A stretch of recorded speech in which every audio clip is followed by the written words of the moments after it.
Yeah, so I'm sure you all know who Rachel Zoe is and like how she started as a really famous fashion stylist. And then she turned editor-in-chief, started the Zoe Report. We also have Rachel Zoe Collection and the Zoe Report Box of Style, which is seasonal subscription box. So I kind of oversee our social strategy across all the verticals within our company. So there's Zoe Media Group and Rachel Zoe Inc. And I am the social lead for all of that. She doesn't sleep very much. Yeah. Okay, so let's dig in and talk about just the importance of social media in general. I think everyone can agree that it is now no longer the afterthought that it once was. It's now a very central and important part to any company's media strategy. Yes. So tell us a little bit about how that transition has happened over the course of your career, and if there's any particular moment when you realized that social media was powerful and you wanted to be a part of it. Totally. So I studied journalism in school, and I really thought that I was going to be like a news anchor one day. And I was interning at CBS, and social media wasn't really that imperative to them. They're like, sure, like maybe let's tweet sometimes, let's post on Facebook. And they let an intern handle that, which now, thinking back, that like a corporation like CBS News was letting someone like me, at like 20 at the time, kind of manage that with no real experience or like copy editing. That's kind of crazy. But they let me run it, and I kind of fell in love with it from there. And I realized that, wow, I think that I'm connecting with like entirely new audience. Because of course, I think an older generation, a lot of people are watching CBS News, but were people my age really consuming news and content that way? No, like I was more finding everything out online. And so I really thought that it was an amazing way to connect with people in a different way, and it totally made me change my career path from going from journalism to social media. And that's like around the time that Instagram actually launched. And I remember my boss being like, sure, like you can start an Instagram, like I don't think it'll really do anything, but like maybe. And I was like, I think we should probably start this. And then our CBS Instagram account launched, and then I've just been working in social ever since. And was there a moment working at CBS, manning their Instagram account as an intern, when you realized just the sheer value and importance and impact that could have? Yeah, so of course, when you work for a brand like CBS and you launch an Instagram, it's not exactly that difficult to find your audience because you have such a built-in audience on television anyway. But I remember, like, just a few weeks after we launched our Instagram account, Michael Jackson passed away, and I was kind of the person to handle pushing that out on social. And one of the first stories we ever pushed on the CBS News Instagram account was around his death, and just the impact that had on people who were following us, and like to find out and to realize that that's how they were finding out such like a terrible tragedy. Like it was really insane to see how impactful like a photo on this social platform really was to people. And like I of course, no one wants to use social media in that way to be like, oh, this really impactful, amazing celebrity died. But I think I really wanted to be able to tell more stories that way and connect with people and give them content as fast and real time as possible. And that's what's so powerful about it, and something that we notice all the time that I'm sure everyone else can agree on, is that the impact of a good social media post is immediate, and you can actually get that feedback from your followers so quickly, which is fantastic. Yeah. So, speaking of, let's talk through the main platforms that fall under the social media umbrella, and which platforms you think are important and why, so that people who are, let's say, starting a blog or starting a brand can take away a few key notes to apply to their strategy. Okay, let's do it. Should we start with Facebook? Let's start with Facebook. Let's start with Facebook.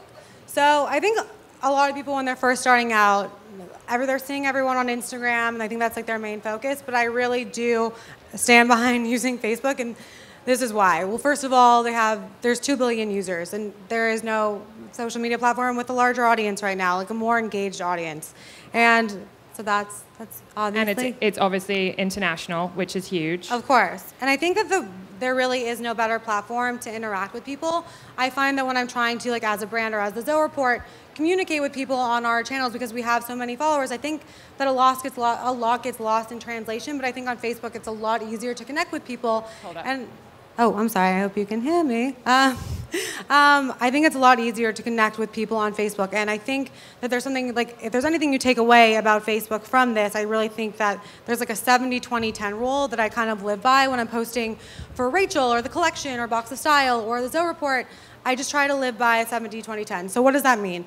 70% of the content that we're pushing is really brand building, and I think that it's really servicey. Like, what can the people who are following us, like, what can they gain from this 70%? It's not us trying to sell them something, but what can they learn? Whether it's a beauty tip or a celebrity news story or a style hack, we really want them to leave learning something or being able to share something that they can walk away like, I learned something from checking that out. So if that was, let's say I'm a blogger, an influencer, and I'm thinking of this 70-20-10 rule, 70% of what I should be posting is offering something original from me that is giving them some kind of a servicey takeaway. Yeah, and I think that within that 70%, I think it's really important to include variation of posts. I don't think people just want to see links, but I think that they want to see Facebook Lives. I think that it's really, really important to invest in video on the platform there more than anywhere else. And I think that photos are great, but Facebook Live is such an exceptional tool to be able to connect with your followers in real time. And I think that Instagram Live, of course, is great, but I find that Facebook Live is way less glitchy. And I think like they were pretty much the OGs of like people who kind of made that happen on a platform. And I really, like, we've seen such amazing success from that, and I'm sure other bloggers have too. So I think that's definitely something to work on. And Facebook Live, just for anyone who doesn't know what that is the live video platform within Facebook that you can literally, you just press a button on your Facebook page and all of a sudden you're streaming live to all of your followers, which is fantastic for anyone who doesn't necessarily have a massive budget to shoot a beautifully well-produced video. And one of the reasons that it performs so well for us, and I think for a lot of other people, is because it offers you a very gritty, real, authentic way of communicating with your followers, which everyone responds to. I think across all social media, the reason that social media is so valuable is that it offers you a chance to really talk very frankly with your followers. There's no air and pretense. You're being very direct and straightforward with people, which they always respond to really well. Yeah, and I think that like in this day and age and like social media, everything that you're seeing is always so perfectly edited and photoshopped and everything is so prim and proper. But I think there's something really refreshing about seeing someone on Facebook Live just kind of, it feels like something's almost stripped, and it's like there's no filter, there's no like caption that they really had the chance to really work on, but it's just kind of more of like a one-on-one experience that you have with this person. And I like that you can ask questions in real time, and hopefully that they'll answer you and engage with you, because when you're just putting like a regular post, there isn't like a guarantee that they'll necessarily respond. Like you hope that they will as a brand, but it really depends on people's bandwidth and if they really want to respond. So I think that's really important and useful. For sure. And then, okay, so that's the 70% bulk of what you should be posting the other on Facebook. 20. Let's go to the 20%. I think that a lot of brands and influencers forget how important it is to promote and work with other brands and other people.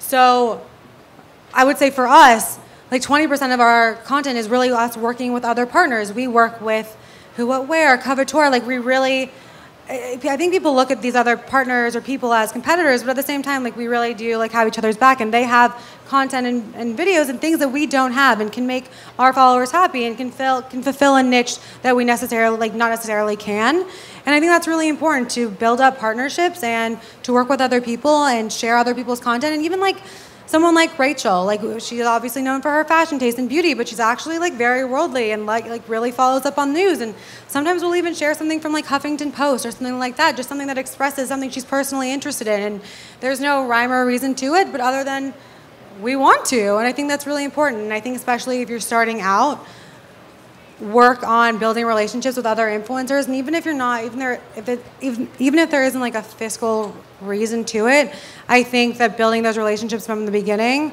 will really help push you along. And networking on social is crucial. And I think originally people always think of other influencers as competitors, but really if you're both sharing content to each other's platforms, you are both helping each other reach a broader audience.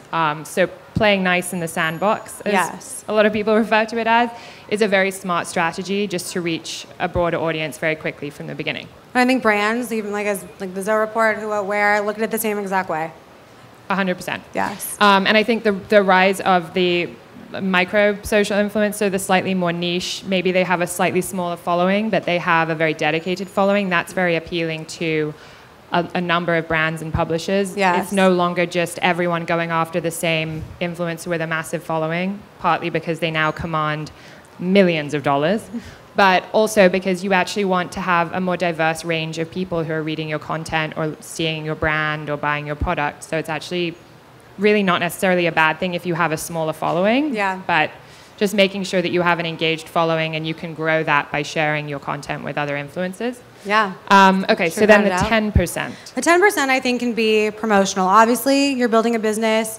either you're a blogger or you're working for a brand, you have some kind of product to sell, and that is what falls into that 10%, because people don't just want to be pushed. They don't just want to be pushed things. You know, they want to learn things. They want things that they can get a takeaway from and make better their lives.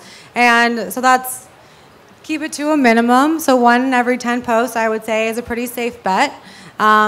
It's tough, I think, especially with a brand like ours, when we have Rachel's O Collection and we have the Box of Style, and we're trying to push a lot of things. But at the same time, we really want our followers to respect us and stay with us and know that we're there to better their lives, and we really want to give them quality content, and we're not just trying to sell them things, and I think that they respect us more for it. Yes, I think so. I think people can smell a rat very quickly online, and if you're trying to push too many things down their throat, they will stop following you, which is important to keep in mind when you are promoting things. But when you say promotion, how do you define that for example, an influencer or someone trying to build a brand? What would fall into that category of promotional? Promotion would be if you are creating a box for yourself, if you are creating any kind of product, if you're launching something. I think just do it to a minimum, like as much as you can, really find that balance. I think it's tough.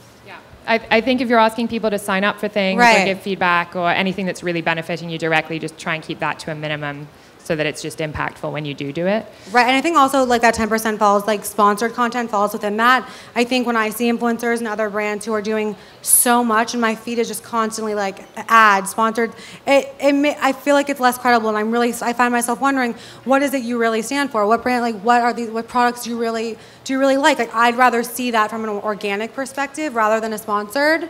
So I think if you were doing 90% organic, like this is who I am, this is what I represent, this is what my brand stands for, I will, and I think followers will much more respect you for that than just seeing like a ton of sponsored branded posts. I don't think that they want to see that constantly. And I think social's just been kind of inundated with that now, and I think it's hard. Well, and this brings me to my next question. Facebook is notorious for changing the algorithms of what they promote in their feed. So Facebook loves to give priority to certain brands that are, or publishers on the platform who are not just promoting things, that are actually providing the Facebook community with engaging content that encourages their users to stay on the platform, because obviously that's what helps Facebook successfully sell their ads. So what are a few key takeaways just to know about content that you are creating for Facebook? Are there any pointers? I think the biggest thing that you can really remember is when you have a piece of content, say you like have a blog post, what can I do to give this content legs? Like if we see a story that isn't necessarily like working online, like on social as like a post, like as a link, we think this is like a really amazing story that a lifestyle editor or someone put a lot of time into, or you as a blogger, you think that this could really be impactful, but it isn't in the certain way and in the certain format that it is. Like, can I turn this into a video? I think on Facebook, a video, especially as an influencer, is far more impactful than a post as a link. So really think about how you can build out one story into a lot of other things. How can I make this an Instagram story? How can I make this an Instagram post? How can I make this a Facebook video? But more than anything, when you're starting out with just something small, you really just like need to like spider web it. What can I do to make the most out of this one piece of content?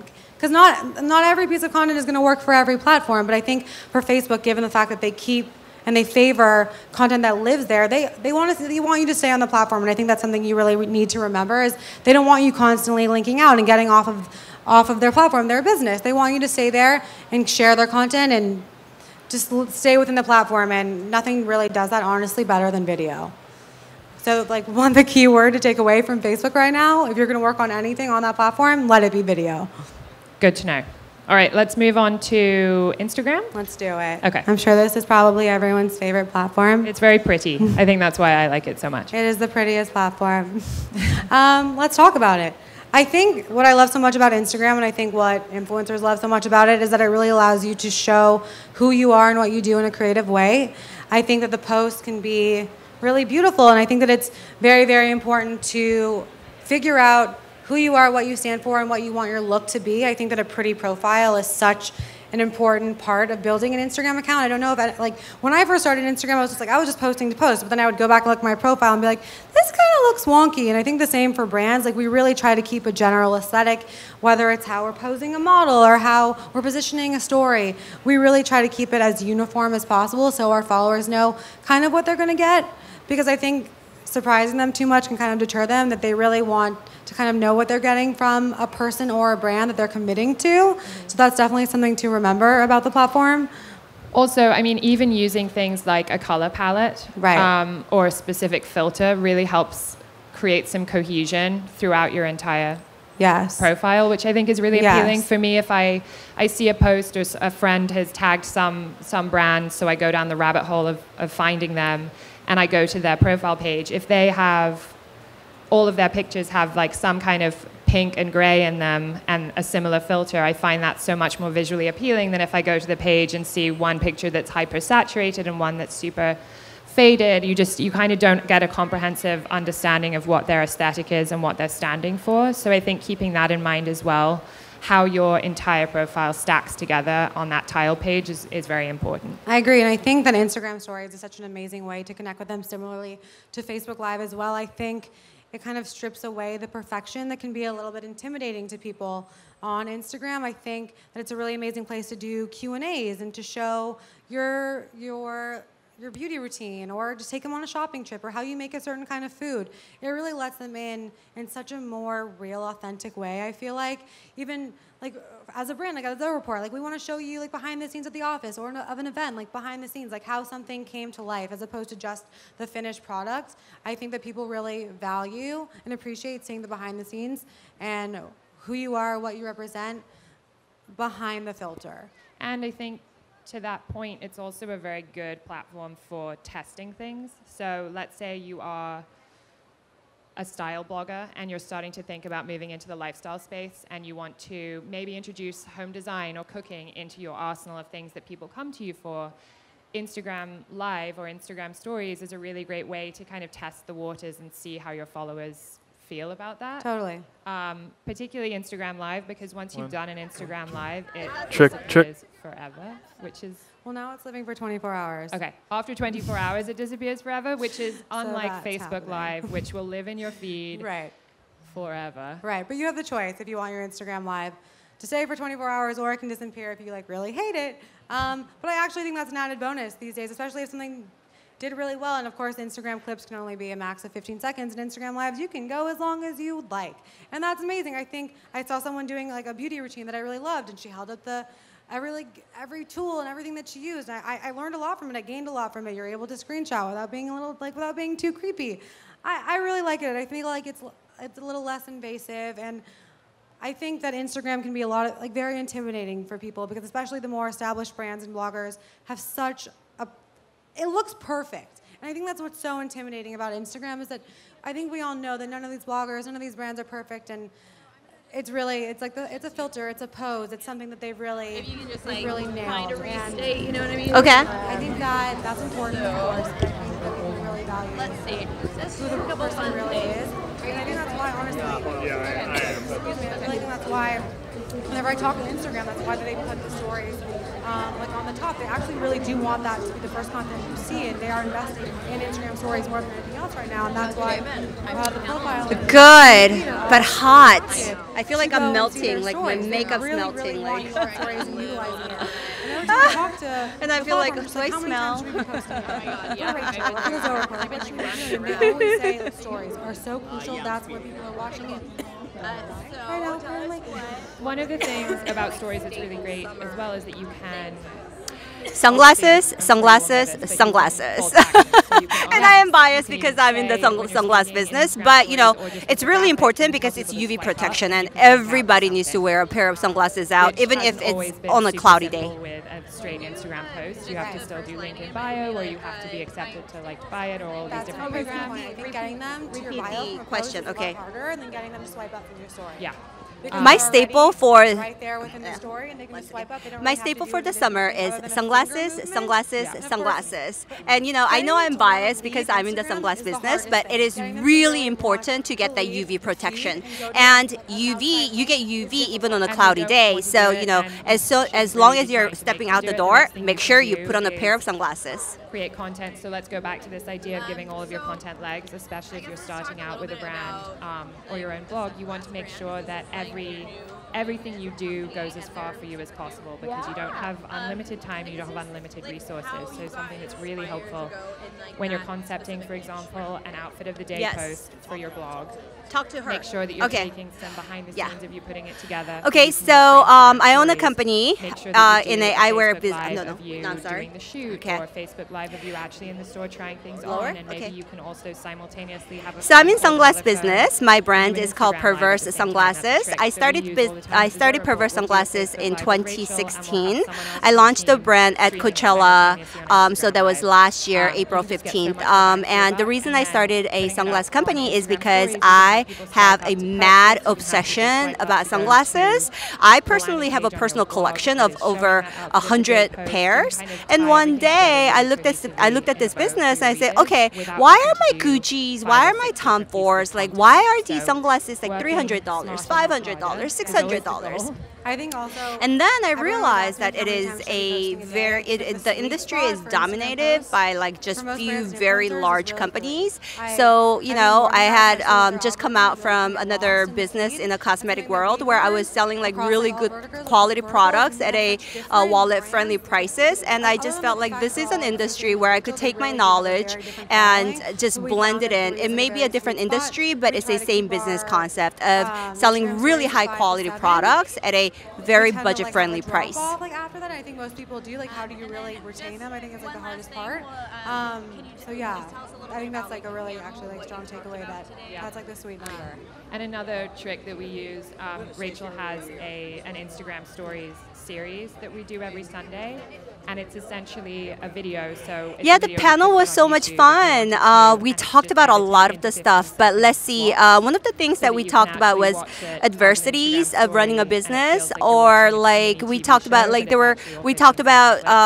couple of like nuggets that the listeners could take away with, and the two like gold nugget kind of that I had given was that when you run a business, like learn to say no, because I used to be a yes person. I used to just say yes to everybody. I was that people pleaser, and then at one point I just have to teach myself to put my step down and to say no.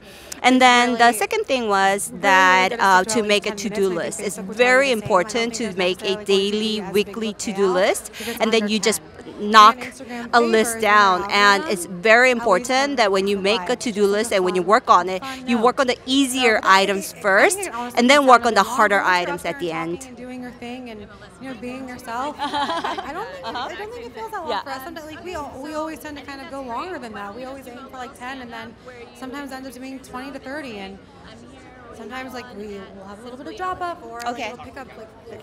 But I think. Hi, my name is Tony Ko. And then for a Facebook Live. For a Facebook Live, and then for a pre-shot video that you're running on Facebook. Hi, my name is Tony Ko. I'm the founder of Perverse Sunglasses, and I am here at Simply LA at the beautiful LA Grove by NYLON magazine. We can lean towards like 60 minutes. Is it NYLON magazine? 60 minutes. This is not 60 minutes, people.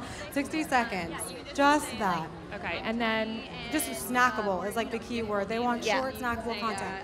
And something also when you're putting something on Facebook, I think it's really crucial to invest in captions. Hi guys, I'm Tony. I'm with NYLON at Simply LA. Bit glitchy, and then you have to kind of go in and edit yourself. But there are a ton of tools online for like $1 or $2. If you send them your video, they will manufacture the captions for you, send it over. You can add the file to your video.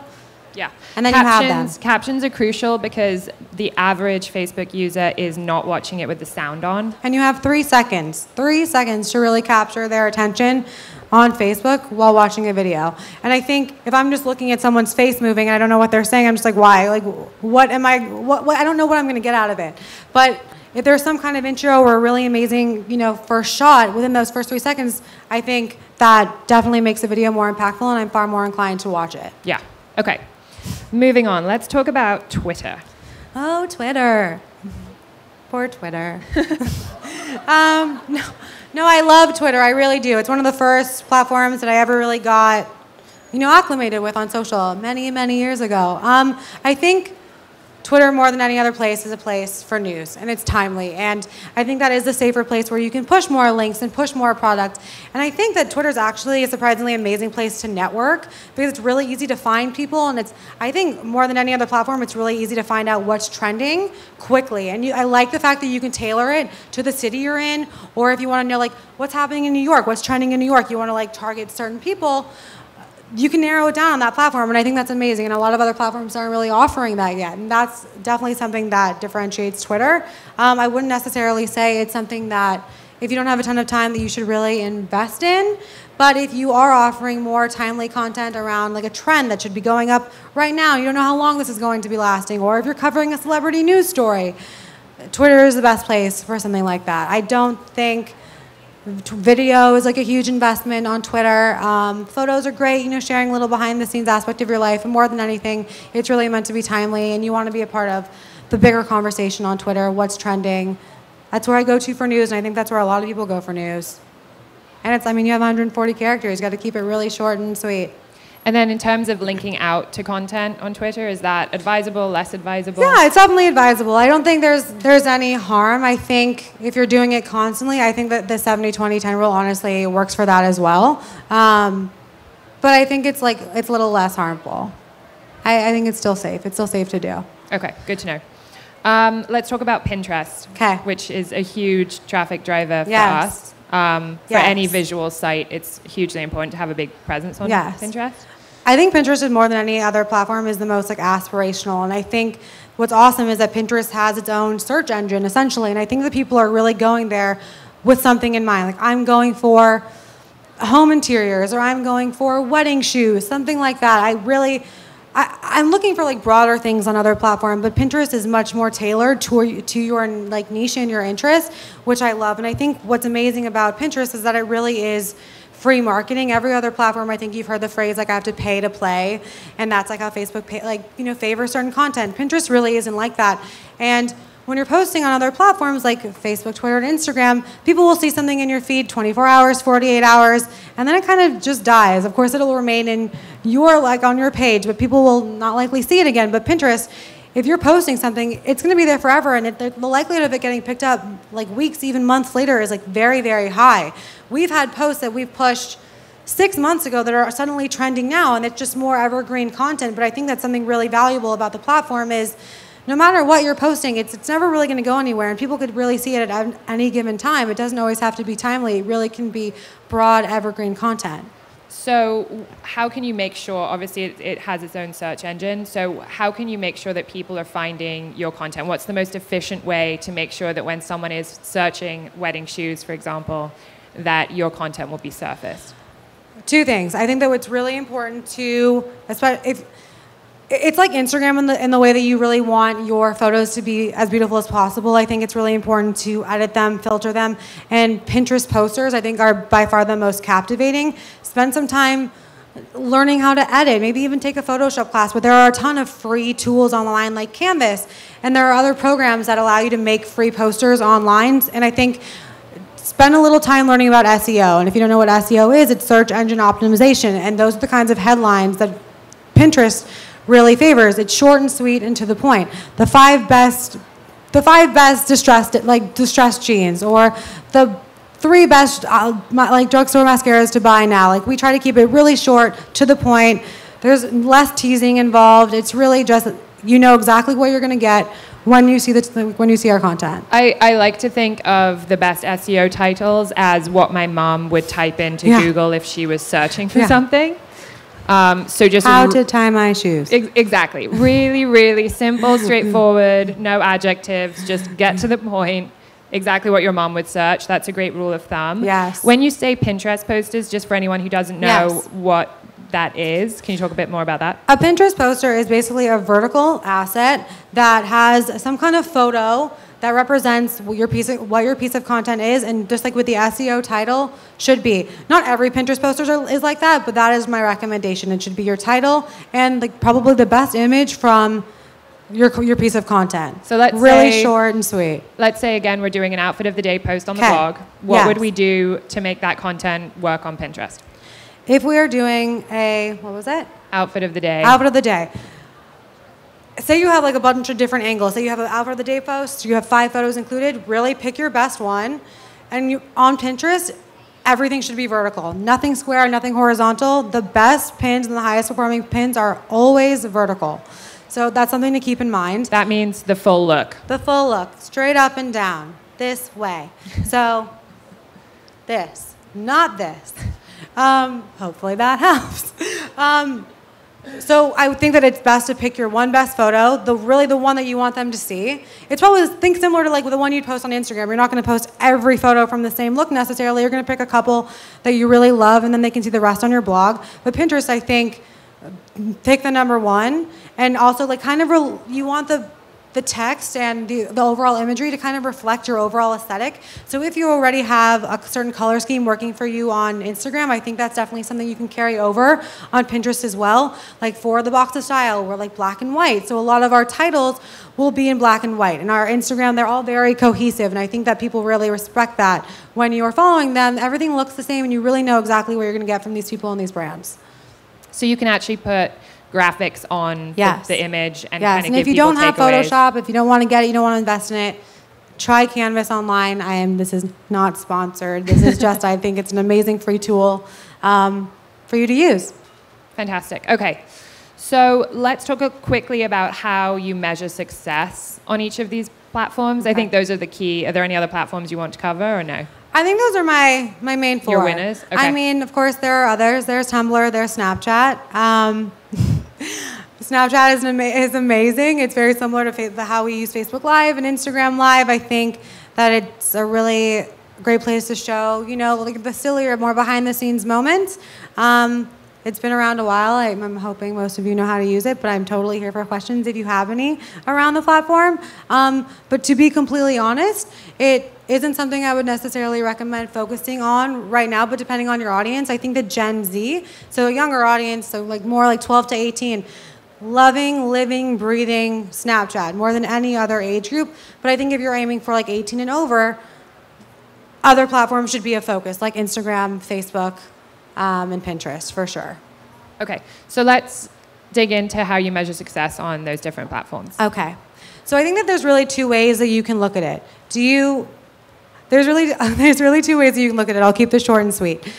Do you want engagement or do you want traffic? I think if you are trying to become an Instagram celebrity, more than anything else, engagement is a huge key. How many likes am I getting? How many comments?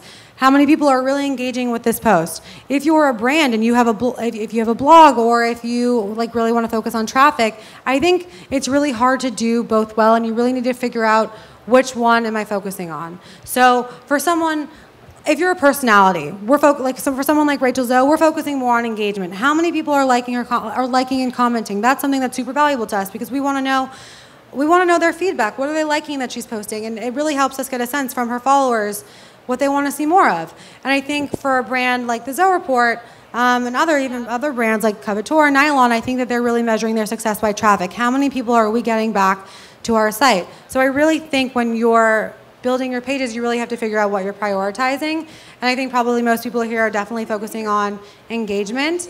And I really think that is the way to go. I think that when you have engaged followers, that is the best way to build your brand.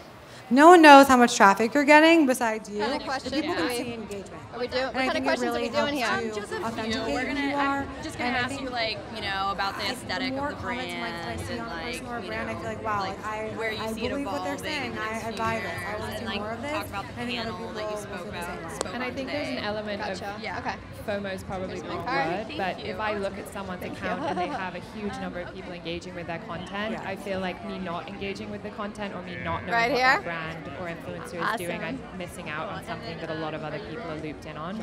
So I do think that helps. Let me look at you. Are there any tips for increasing engagement on can I just have you introduce yourself?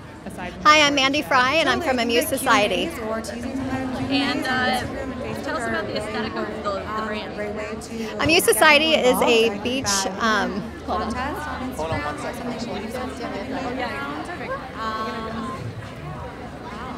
Yeah, I think a couple of times we've done things. If you mess up, just you can just start over. Okay. Rachel's style. How to make. Hi guys, I'm Mandy Fry from Amuse Society. And then the aesthetic of the brand? Muse Society is a beach lifestyle brand that sits in surf shops and also in the women's contemporary fashion market. We have everything from apparel to swim, neoprene, and accessories. And I take it that whole like beach lifestyle is something that you identify with? Or did you like grow up on the beach? Did you live on the beach? Is just something that you love? Yeah. Was that what got you started doing that kind of wear? Yeah, starting a Muse was definitely starting a brand that was an extension of myself. My lifestyle is definitely at the beach. I live in the beach, Southern California. My past history has been in the surf industry. So in starting a Muse Society, it was definitely building a brand that was an extension of myself and something that was easy to build upon coming from within. If they've left a question or some comment on Instagram, sorry, I'm gonna put these on. for you to actually go back No worries. and respond to them, So is super important. I think it like makes their day, honestly. I'll Like ask you people first, get so excited do you when see- support or something responds. Like, do you think that your I brand think has sadly not a lot of evolved people are doing that over the time that it's been out, and which how is do sad you see because it? these people are essentially keeping the brand alive. They're keeping our social engaged. Yes, in the last 4 years, we started in 2014. We've had exponential growth. We are not only a West Coast brand, but you can find us throughout the United States as well as 32 other countries. We have offices in Southern California as well as in Australia and Europe and now Canada, and distributors throughout the rest of the world as well. We have been building our brand over the last 4 years, and we've been doing that by being authentic and true to ourselves and collaborating with girls who speak the same language as us and who can help tell our story. And now we're starting to collaborate with brands. So we just came out with Matisse shoes for a Muse, as well as De Blanc eyewear for a Muse, and we've done Flynn Sky for a Muse, Samudra, and also Nixon watches. And we'll continue with collaborating and evolving our brand and collaborating with other brands and helping broaden our reach.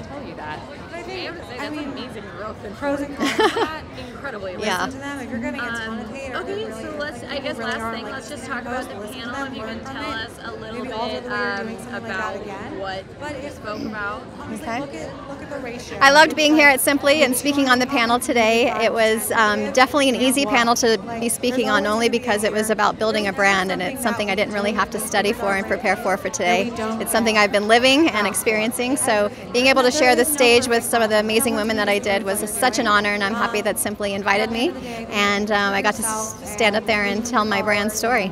You're giving like your content And then, legs as we Okay. and then the only last thing is I'll just have you say, introduce yourself and say Also, in I'm, terms of tracking here with success on different NYLON platforms, at I think Simply something LA. that we've learned Okay. that's important to keep in mind is the certain content. You want me to look at the camera? Thank you. Let me look at the camera. So Yes, I'll right in give the the back. example of the Kardashians. Say that again.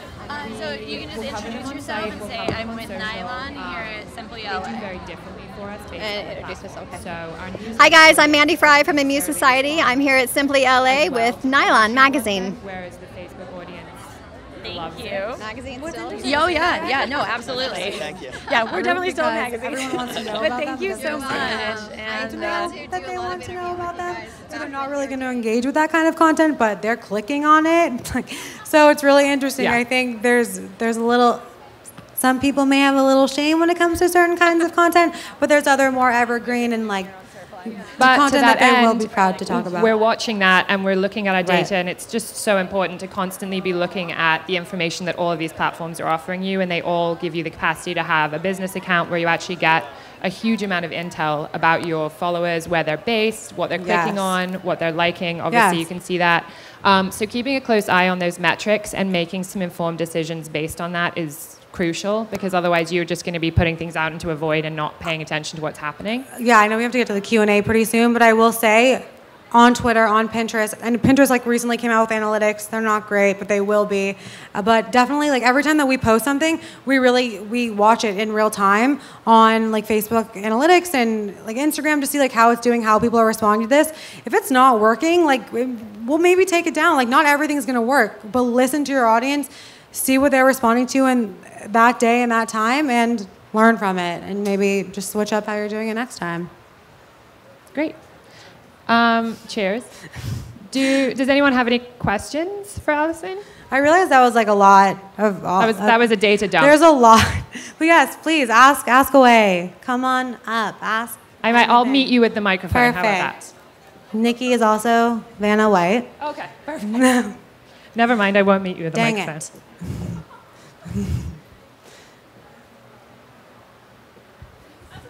Hi. Hello. My name's Natasha. Hi, Natasha. In this whole session, it's been about building up your social media influence. For somebody who doesn't have any platforms, I know hard to believe in today's day and age that that's me. Wow. How would you say is a good way to get started? Good to get started on platforms in general. Like Right. you wanna get going. You're not on anything right now. Nothing. And which one should I be focusing on? I know you said Well, what do you do? Instagram. Who are you? What's your brand? So I have not started yet. Okay. I'm here to kind of get some direction. Okay. I have always been interested in fashion and everything that's online, reading content. It's great. But I've never actually branched out and done anything for myself. So right now, I work for the government. I'm just regular 9 to 5. I'm doing grad school, but I don't have a passion for those things. So I'm thinking about transitioning over and figuring out a brand for myself. Well, what do you want Good for people, what do you want people to really gain from something? You know, what do you want them to learn from you? I think that's like definitely an important question to ask yourself. Do you want them to look at your style? Do you want them to learn from your beauty tips? I think deciding that before anything else is probably the most important thing. But if there's any platform you should probably be focusing on in the realm of fashion and beauty, I would say Instagram. And I would stick to trying to post at least 3 times a day, definitely starting on stories, following other people who really admire you and are doing the same thing, and even trying to interact and work with them and building those relationships within the platform. Yeah, it's kind of tough to say, given that we don't really know what you want to do yet. But given that you're here and it's more fashion and beauty-faced, I think Instagram is probably the way to go. And I think the fact that you have such an interesting story and that you are pursuing something that you're passionate about on the side, that unto itself is interesting. And I think there are probably a huge number of people out there who have jobs that they don't love and they have other interests, but they got to pay the bills. And actually connecting with people who feel the same way, that's a pretty big selling point. Like I think it's so funny if you were just like, connect with your friends and other people be like, I'm new to social media. I don't know what I'm doing, and kind of connect with people and just be really relatable with that and just own it. Don't try to like get on the platform like I know everything, but really learn from what other people are doing, who you admire. Before you really start building your brand, download Instagram, get it, feel out what you like. What filters you like. Do you want to be only like black and white imagery? Just really get a feel for what aesthetic represents you best and then build from there. I wouldn't recommend just posting right away, but really study the platform a bit. Of course. Yes, come on. Yes, please. So I'm a product company, so I have a living on her. Okay. So I am on social media, but if you had to choose 2, what would you focus on for those 2? And then in addition, what would your spend be on those 2? Just for free, or would you start to spend and advertise? I would say Instagram and Facebook. I definitely think putting some paid, I don't know what your budget is, but putting some paid behind some content, especially on Facebook, would be really wise. I think video on Facebook is definitely worth putting paid behind to get the word out about your brand. And Instagram, I would do similar kinds of posts. I think that people, especially for a product, want to see before and after. They want to see the payoff. So I think sponsored video posts would also do really well, or just even some kind of amazing asset that showed a before and after, even if it was the same image. For something like that, the payoff is definitely the most important. That actually leads me to a question. Yes. How does paid promotion work on Facebook and on Instagram? Like, how would someone go about doing that if they wanted to? So all paid promotion for Facebook and Instagram is from Facebook. You do it on Facebook directly, and you can essentially boost your post. And every budget's different, from $5 to thousands of dollars.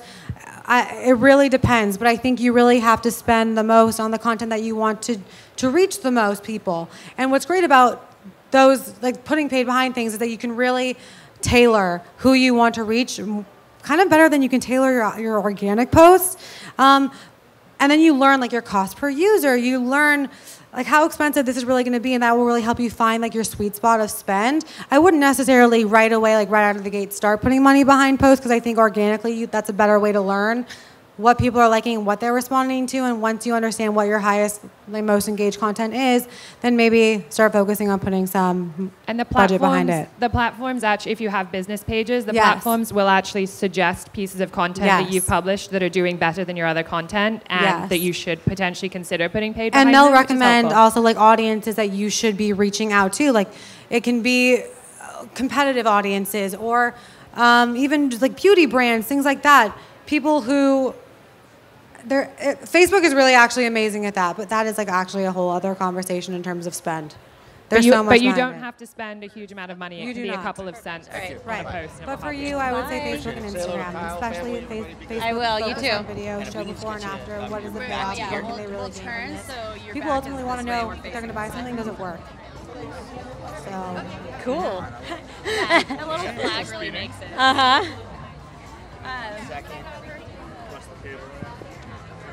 Thank you. Perfect. Okay, just let me know when you guys are rolling. Ready to go? Okay.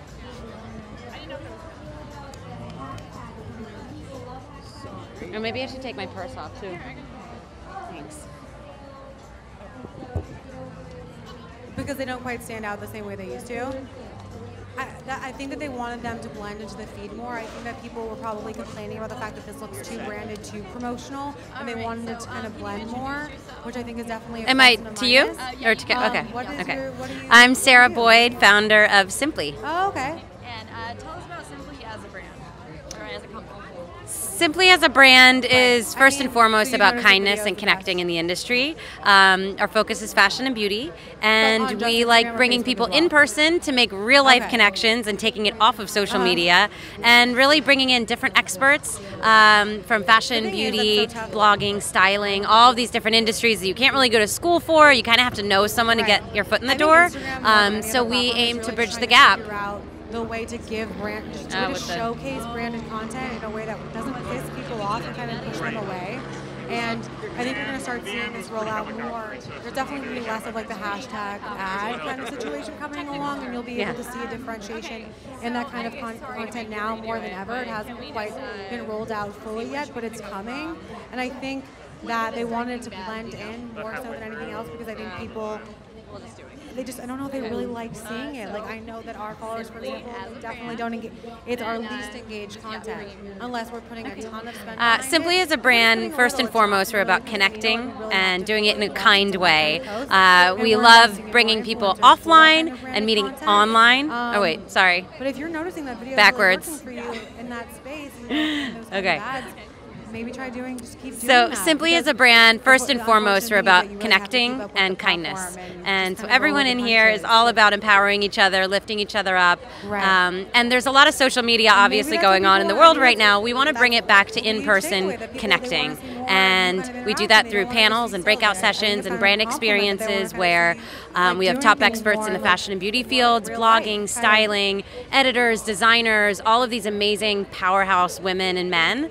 And they talk about their path to success and Okay. failures they faced along the dicey way, world and of everyone sponsored leaves content. very Yeah. inspired. It's actually a great question. Oh, yeah. So Did you have? when you say a hashtag ad, it basically means that someone is being paid to post something. So I say haven't there's a gotten blogger to like watch Style, many. I've been running around a she little is bit, but I promoting do. those I love a good And girl she won't boss. necessarily wear So this dress. The brands the approach one her about saying, building "We your really wanna brand work from with the you. ground up Like, had we some want your major brand associated with players our in the brand, industry. So that was really and we cool really to wanna kind of focus peek on in your Instagram. on. We have a huge And reach there. I mean, Let's they're all focus so on good. this.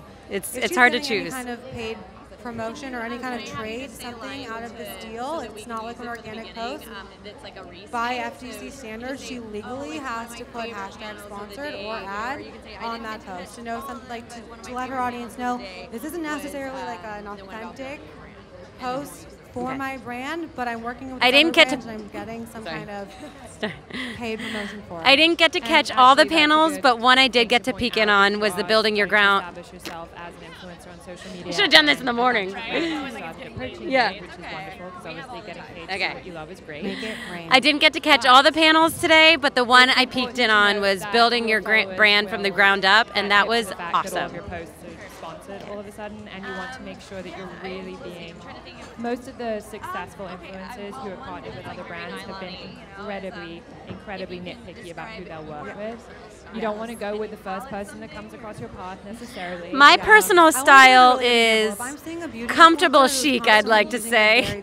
As a new mom, I try to do everything I can to be comfortable, but also look the part. I'm also a business professional, so depends where I'm going, but I try to keep it comfortable. And I think that it's great that you want to be more relatable and maybe use something that's more affordable and for the masses. But I think that people can call BS on something really quickly, and you really need to be as selective as possible when working with brands and putting hashtag ad on something, because people will call you out and see right through it. With that on, Any other questions? You know, you introduce yourself and you say, Oh, wait. we're here, no, and come. you can say it's like mine. Sorry, Sid. Like, you know, our Simply event or Oh. whatever. Okay. And, Hi. Yeah, say we're here with NYLON and, you know, our Simply event. Okay. Okay. We are At the too. camera? Yeah, you can look straight into the camera for this one. Yeah. We're here in LA at my Simply event with NYLON. Alright, I think we got it. Okay. Thank you. So, now I'm gonna Here, just there. Yeah, we're good. Uh-huh. Uh-huh. So now I'll just ask you questions like before. No. Okay. Cool. We're good. Do we need two of them? Mics? No, No? from behind, Okay. like earlier. Okay. Uh-huh. All right. Well, now we actually are gonna need you to pop in the shade. So can you just stand right here? I think a shared board, which doesn't even have to. Yeah, like, maybe a That's not different gonna be your background. That's gonna be your We're background. just trying to sharing a board and giving like multiple Yeah. perspectives Just- to Wait, your brand. so and I'm also here? aligned with other brands. And I think So when it you feel gives the sun people go off a of you, wider and then a look little bit this as way. opposed to something like There you more go. narrow, Okay. just one person. I know it feels think weird, that but you it's could get a bunch Okay. of influencers together who kind of have a similar aesthetic and similar taste to share a board, whether it's summer style or just like 5-minute recipes. People who are, a lot of people are good at the same kinds of things, but kind of getting them all in one place, working together and being more collaborative. I think that's definitely something that works for us on Pinterest, and I'm noticing it's working for other brands as well. And you don't even necessarily have to put money behind it, but that's definitely something you could bring up. So find that out. Great. Well, thank you, Thank everyone. you guys. Yay, social media. Great talking to you. Thank you so much.